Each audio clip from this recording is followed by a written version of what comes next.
Welcome to the wonderful world of dodgy movies and TV. I'm your host, Movie and TV Mistress. This week, I watched Battle Beyond the Stars.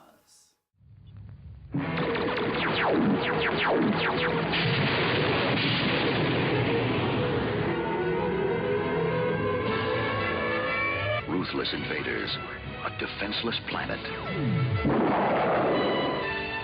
Battle beyond the stars.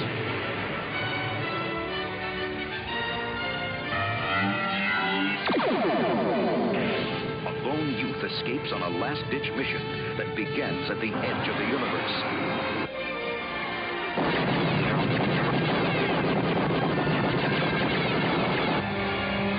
Story of a boy who finds more than he expected. Make them burn. And all he can handle. Does your species have kissing? Oh, yes. We have that. Battle Beyond the Stars.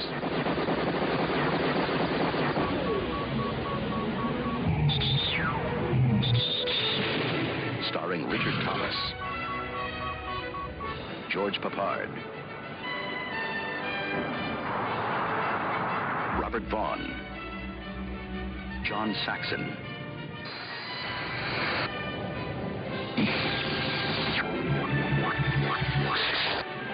Battle beyond time, beyond space. Nice and fire!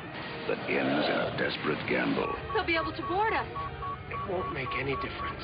Get that hatch open! No!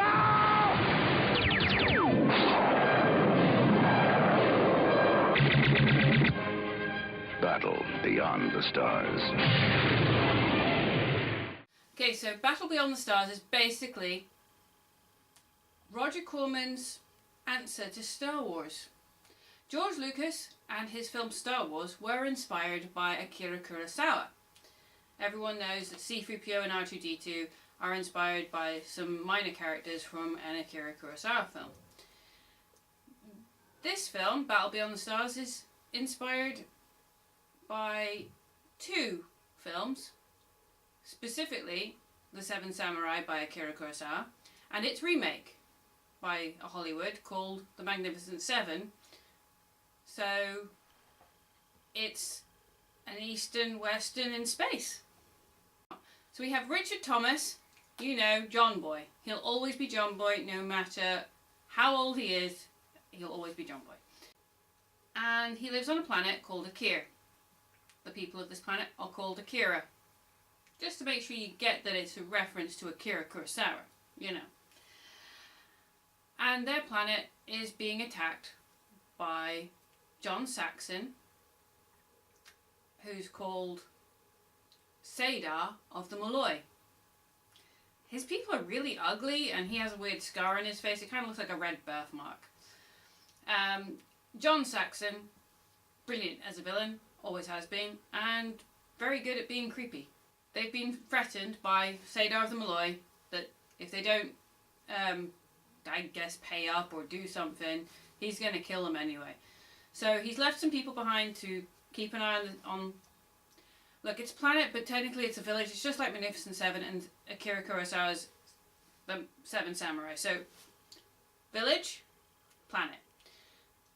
Need weapons? Go into space with a weird spaceship to get weapons.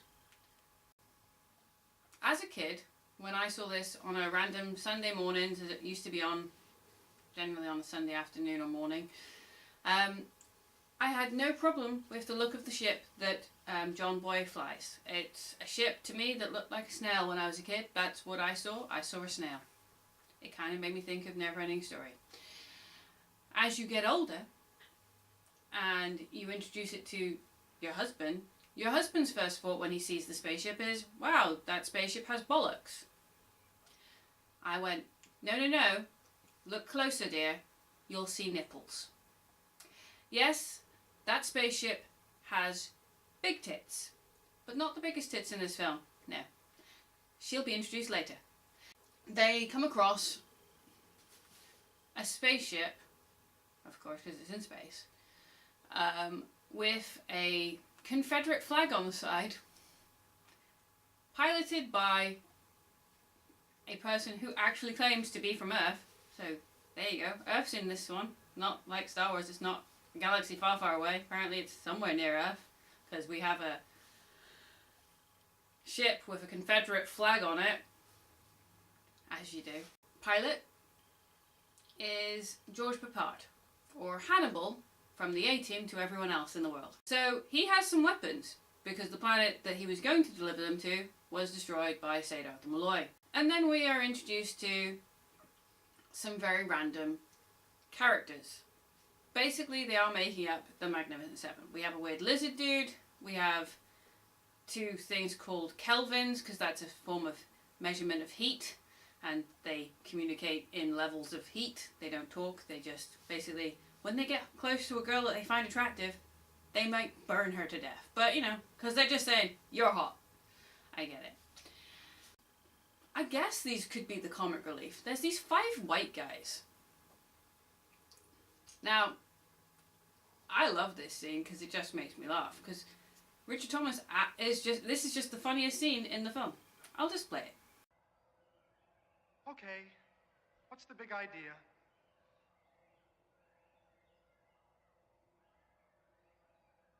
Don't everybody talk at once.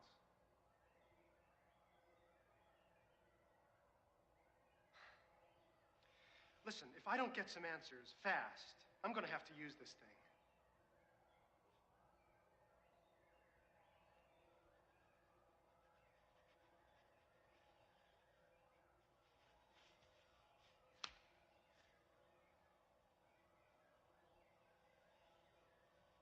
Let me rephrase that.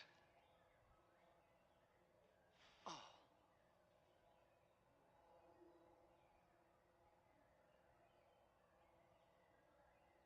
You are not of a violent form.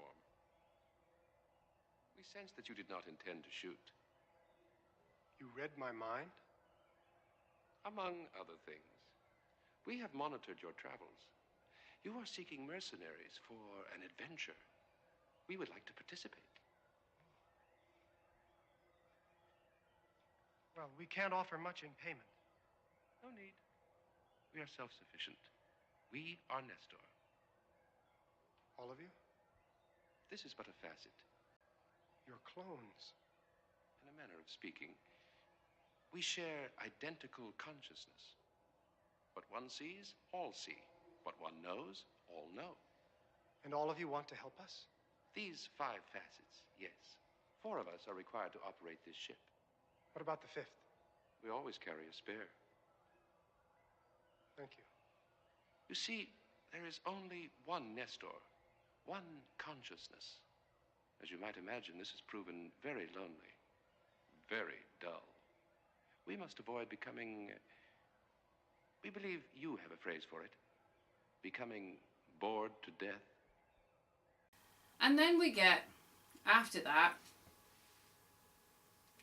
now I've never heard Valkyrie pronounced the way Sybil Danning pronounces it, but I guess if you're an alien and you're claiming to be Valkyrie, you're going to say Valkyrie, because, you know, Valkyrie, it sounds alien-esque, I guess. I feel like her costume, though it is harking back to Valkyries and the whole winged ear thing, her top half is barely covering her, and I'm reminded of that sequence in Scrooge. To do what I want him to do. I'm sorry, Mr. Cross. I am the censor, and I will not allow this costume on the air. Why not? Well, specifically, you can see her nipples. I want to see her nipples. But this is a Christmas show. Well, Charles Dickens would have wanted to see her nipples then. You can hardly see them nipples. See, and these guys are really looking. You can go shake a tail feather. Thanks. And thank you. You can just go. Watch out. Sybil Danning, it seems to be a very, very desperate to be part of this and wants to fight because, well, Valkyries, they fight. I get that. And then the battle ensues, and if you've ever seen The Magnificent Seven, it goes well, and then it doesn't go well, but then they win in the end? Look, the village, or planet in this case, do end up defeating Sadar of the Malloy in the end, but unfortunately some people along the way lose their lives. Now, I have intentionally not mentioned one of the characters that is discovered on the way to getting them back and becoming part of the Magnificent Seven, and that is Robert Vaughn. Robert Vaughn, who I knew growing up as Napoleon Solo from The Man from U.N.C.L.E. You might know him from Superman 3, or if you're more into your up-to-date TV shows, probably Hustle. Robert Vaughn was in the original Magnificent Seven back in 1960, and he played a character called Lee. His character in this is called Gelt, and is exactly the same character. And his ending is just as tragic as it is in the Magnificent Seven. So if they didn't make it clear it was an homage to the Seven Samurai and the Magnificent Seven by having a character played by Hannibal from the A-Team called he doesn't even have a name. His name is The Cowboy. Just, if you didn't get it from that, you'll get it from the fact that Robert Vaughn, one of the original members of the original Magnificent Seven, is in this playing the exact same character he played, just with a different name. Now, as much as this film is probably forgotten, it's not as well known as Star Wars, it is actually very good. The special effects are brilliant, and that is down to the fact that Roger Corman in 1980, or in 79 when this was probably being filmed, had on his staff a would-be Oscar-winning director, a would-be Oscar-winning director in the future, who would go on to direct some of the greatest sci-fi and then some of the worst. His name is James Cameron. He was the set designer, and he apparently barely slept while making this film to make sure that the set designs were, brilliant. And they are. It's a beautiful film. It's beautifully shot. There's some great ships and space battles, and I have no problem with any of the sets in this film. The acting is really good. Surprisingly, even Sybil Danning is very good in this film. But she is playing a desperate woman, so I don't know if that's a good thing. So, yes, James Cameron is to thank for the special effects, which explains why Terminator and everything, I just wish he would leave Avatar alone. I didn't like it. I'd already seen the film Avatar when I was a kid, and it was much better. It had Robin Williams in it, and it was called Fern Gully. Just leave the story alone. The other thing I find quite funny about this film is that it's one of the most expensive films Roger Corman ever made, and it's not for what you see on screen. Well, it kind of is. It cost him $2 million to make, and most of that went on the wages for Robert Vaughn and George Peppard, which, when you think about it, they are like the biggest names in this film, and it's a bit shocking that they're in this film. But it was the early 80s, late 70s, sci-fi was in and everyone wanted to cash in on it. It's become a cult classic, and it did actually do quite well at the box office when it came out, and it deserves to be watched and enjoyed for what it is. Yes, it's not Star Wars, and maybe it's not a big Hollywood film, but it's a part of our history, and I highly recommend it. Even if you've never seen The Magnificent Seven and you're aware of it, it's still a great way of introducing you to a Western in space. Before Firefly, there was this, and it was and is very funny, very touching, and it tells a great story because the source material was a great story, which is why Hollywood remade it back in 1960 as The Magnificent Seven, and why Roger Corman made it as Battle Beyond the Stars. And perhaps one day we may ever get the prequel that was made in comic book form called Battle Across the Stars. But I doubt it. It would be nice. We deserve to see Nell, even with her big tits, flying through space once more.